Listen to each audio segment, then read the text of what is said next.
नमस्कार प्रेक्षकांनो, ठरलं तर मग मालिकेच्या आजच्या म्हणजेच 3 सप्टेंबरच्या भागात काय घडले ते आपण पाहणार आहोत.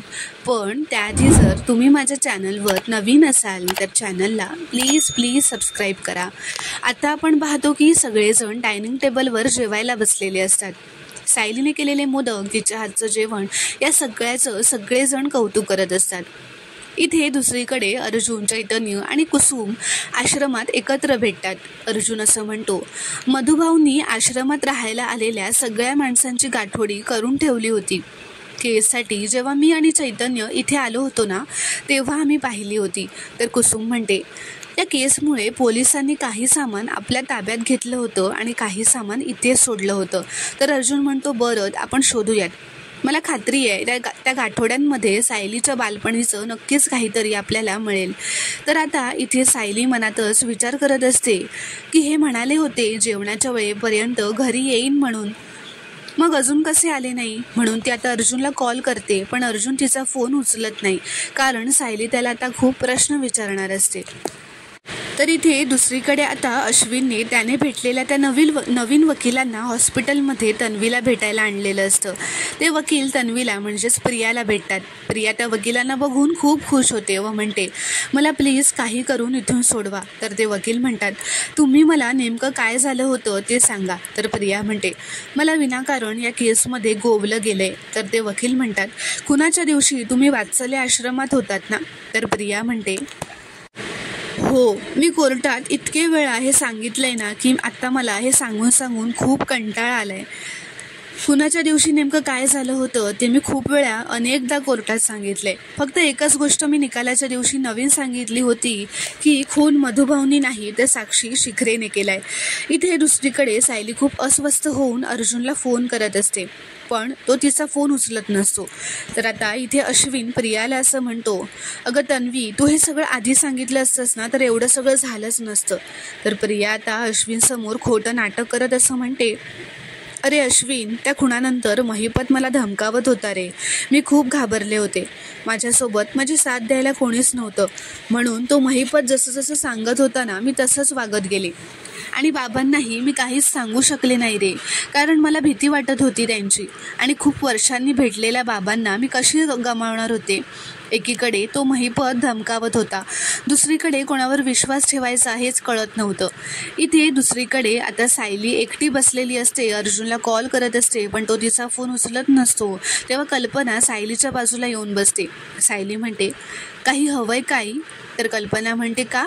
काही हवं असेल तर सुनेच्या बाजूला बसायचं का? गप्पा मारायला नाही बसू शकत. तर सायली म्हणते, मला सुद्धा तुमच्याशी गप्पा मारायला खूप आवडतं आई.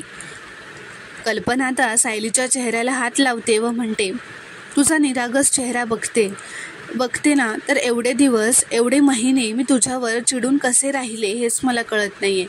तर सायली असं म्हणते, आपण आपल्या जवळच्या माणसांवरच चिडतो ना आई. तर इथे दुसरीकडे अश्विन त्या वकिलांना असं म्हणतो, आता तुमचं तन्वीशी बोलणं झालं आहे ना, आता पुढे काय करायचं. तर ते वकील असं म्हणतात, तन्वी म्हणतायत की त्यांच्यावर खोटे आरोप झालेत आणि त्यांनीही साक्ष महिपतच्या दबावाखाली दिली आहे. तर तीच गोष्ट आपण कोर्टात मांडायची, कारण तुमच्या भावानेच हे सिद्ध केलं आहे की महिपत गुंड आहे. आता इथे दुसरीकडे कल्पना सायलीला असं म्हणते, मला तुझे गुण दिसत होते ग, पण मला भीती वाटत होती की मी परत कोणावर विश्वास ठेवला आणि त्याने माझा विश्वासघात केला तर. सायली म्हणते, पण आई, विश्वास ठेवा. जग आता इकडचं तिकडे झालं ना तरी मी तुमचा विश्वासघात कधीच करणार नाही आहे. कल्पना म्हणते, मी तन्वीवर विश्वास ठेवला हीच माझी चूक झाली. मी सापाला दूध पाजत होते हे मला कळलंच नाही. जेव्हा ती डसली ना तेव्हा माझे डोळे उघडले. केवढा माझा मूर्खपणा होता तो. तर सायली म्हणते, आई, आता विसरा ते सगळं, यापुढे सगळं छानच होणार आहे. तर आता हे ऐकून कल्पना खूपच खुश होते, सायलीचा मुका घेते आणि ते दोघेही खूप आनंदी होतात. इथे दुसरीकडे अश्विन त्या वकिलांना असं म्हणतो, पण सर, तुम्ही कितीही प्रयत्न केले ना तरी तन्वीला सोडवण्याचे कितीही प्रयत्न केले तरी माझा भाऊ पूर्ण प्रयत्न करेल की तन्वीला जामीन मिळू नये. तो केसच्या बाहेर राहून सुद्धा ती केस फिरवू शकेल. तर ते वकील म्हणतात, हे बघा, अर्जुन सुभेदारांना तुम्ही कळूच देऊ नका की आपण जामिनासाठी प्रयत्न करतोय, म्हणजे तो बाहेर राहून सुद्धा काहीच करू शकणार नाही. तर अश्विन म्हणतो की हो, हे मी मॅनेज करतो. आता इथे दुसरीकडे सायली अर्जुनची खूप वाट बघत असते. तर कल्पना म्हणते, अगं हो सायली, येईल अर्जुन, कदाचित तो काही कामात असेल. तर सायली म्हणते, आई पण आजच्या दिवशी कोणी काम ठेवतं का? यांना येऊ देत घरी, मी चांगलीच वटणीवर आणणार आहे. तर कल्पना म्हणते, तू एकटीने नाही हं, मी पण आहे तुझ्यासोबत, आपण मिळून त्याला चांगलंच खडचावूया, असं ते दोघं हसतच म्हणतात. इथे दुसरीकडे सगळे शोधाशोध करत असतात. अर्जुन, चैतन्य, कुसुमताई सगळे शोधत असतात, पण आश्रमात त्यांना काहीच सापडत नाही. कुसुमताई म्हणते, एवढं शोधलं तरी काहीच सापडत नाही आहे. अर्जुन म्हणतो, शेवटचे होप्स होते की इथे काहीतरी सापडेल. कुसुम म्हणते, कमाल आहे बाई, सायलीचं गाठोडं सापडत नाही आहे आणि प्रियाचं पण सापडत नाही आहे. तर हे ऐकून अर्जुन म्हणतो, दॅट स्ट्रेंज, या आश्रमात सगळ्यांची गाठोडी आहेत, फक्त सायली आणि प्रियाचं गाठोडं गायब आहे. ते कसं काय? आता इथे दुसरीकडे सायली, कल्पना अर्जुनची खूप वाट बघत असतात. आता आश्रमातून बाहेर आल्यावर गाडीत अर्जुन चैतन्याला असं म्हणतो की मला सांग चैतन्य, आपण आश्रमात एखादी जागा मिस केली आहे का? तर चैतन्य म्हणतो, नाही रे, आपण सगळीकडे शोधलं, पण ती 2 गाठोडी कुठेच सापडली नाही. अर्जुन म्हणतो, ती गाठोडी नक्की असतील, पण त्यांना शोधायचं कुठे आणि नेमकी तीच गाठोडी आपल्याला सापडली का नाही? तर चैतन्य म्हणतो, आपण शोधत राहूयात, आपल्याला नक्की सापडतील. तर तेवढ्यात कुसुम तिथे येते व म्हणते की अर्जुन सर, जाता जाता मलाही हॉस्पिटलमध्ये सोडता का? तर अर्जुन हो असं म्हणतो व ते तिघेही तिथून निघून जातात.